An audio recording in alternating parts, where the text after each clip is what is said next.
नमस्कार, मैं भारती शर्मा। पेश है हमारा स्पेशल सेगमेंट खबर दिन भर। रुक करते हैं कुछ खास सुर्खियों का।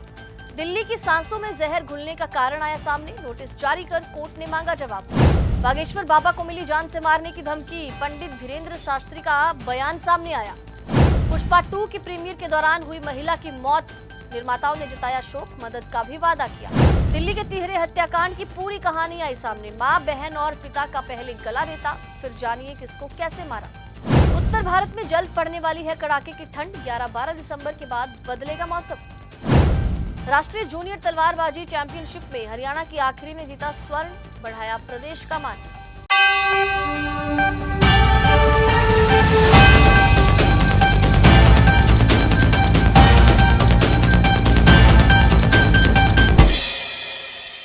अब खबरें विस्तार से। दिल्ली की हवा को खराब करने के लिए पराली जलाना या फिर वाहन मुख्य कारण नहीं है, बल्कि थर्मल पावर प्लांट है। ये वातावरण में जहर घोलने का काम कर रहे हैं।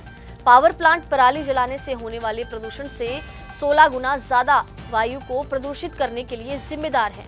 इतना ही नहीं, एनसीआर में कोयले से चलने वाले थर्मल पावर प्लांट सालाना 281 किलो टन सल्फर डाइऑक्साइड को उत्सर्जित करते हैं। फिनलैंड बेस्ड एक स्वतंत्र think tank centre for research on energy and clean air ने इसका खुलासा अपनी एक रिपोर्ट में किया।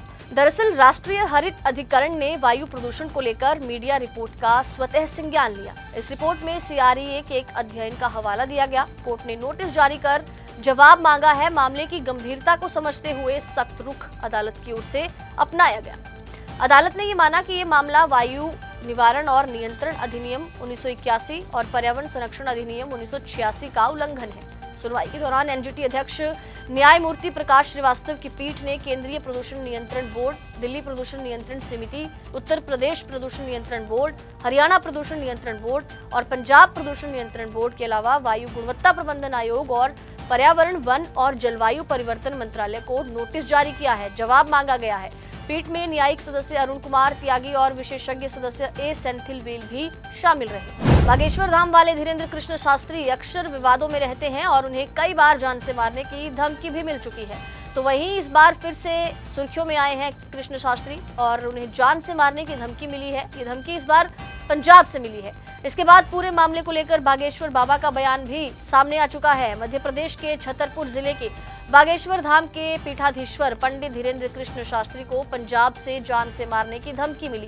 पंजाब के एक सिख ने कहा कि बाबा को नहीं छोड़ूंगा। वो बागेश्वर बाबा के एक बयान से नाराज हैं। बयान आया कि बागेश्वर वाला बाबा नोट कर ले कि आज से उसकी उल्टी गिनती शुरू हो चुकी है। तुझसे भी टकराएंगे और चाहे जैसे मर्जी तुझे भी मार डालेंगे। तू आ तो सही। हरमंदिर साहिब तो दूर, बागेश्वर वाला बाबा अमृतसर आकर दिखाए। उसने कहा कि तू अमृतसर छोड़ पंजाब में आकर दिखा। अब वो बयान क्या था, बता दें कि कुछ दिनों पहले बागेश्वर बाबा ने एक बयान दिया था जिसमें उन्होंने कहा था कि हरिहर मंदिर में रुद्राभिषेक होना चाहिए। बाबा ने कहा था कि अब तो जल्द से जल्द उस मंदिर की पूजा भी आरंभ हो जानी चाहिए। अब हरिहर मंदिर में अभिषेक, रुद्राभिषेक की बात उन्होंने कही। कहा जा रहा है कि बागेश्वर बाबा का ये बयान संभल के लिए, कल्की धाम के लिए था, न कि गोल्डन टेम्पल के लिए। अल्लू अर्जुन ने हैदराबाद के थिएटर में अपने प्रशंसकों के साथ पुष्पा 2 की स्क्रीनिंग देखने के लिए वो पहुंचे और उन्हें सबको चौंका दिया। हालांकि इस दौरान एक गंभीर हादसा हुआ। अल्लू अर्जुन और रश्मिका की एक झलक पाने के लिए थिएटर में मची भगदड़ में 35 साल की महिला की दर्दनाक मौत हो गई। उसका 9 साल का बेटा भी गंभीर रूप से घायल हुआ है। फिल्म के निर्माताओं ने एक बयान जारी किया। निर्माताओं ने बयान जो जारी किया है उसमें उन्होंने कहा है कि पुष्पा 2 की स्क्रीनिंग के दौरान हुई दुखद घटना पर बेहद दुख है। बयान जारी कर कहा गया कि स्क्रीनिंग के दौरान दुखद घटना से हम सब दुखी हैं, सब प्रभावित हैं। हमारी संवेदनाएं और प्रार्थनाएं परिवार और चिकित्सा उपचार से गुजर रहे छोटे बच्चे के साथ हैं। हम इस कठिन वक्त में उनके साथ खड़े रहने और हर संभव सहायता देने के लिए प्रतिबद्ध हैं। गहरे दुख के साथ मैत्री मूवी मेकर्स ने ये कहा।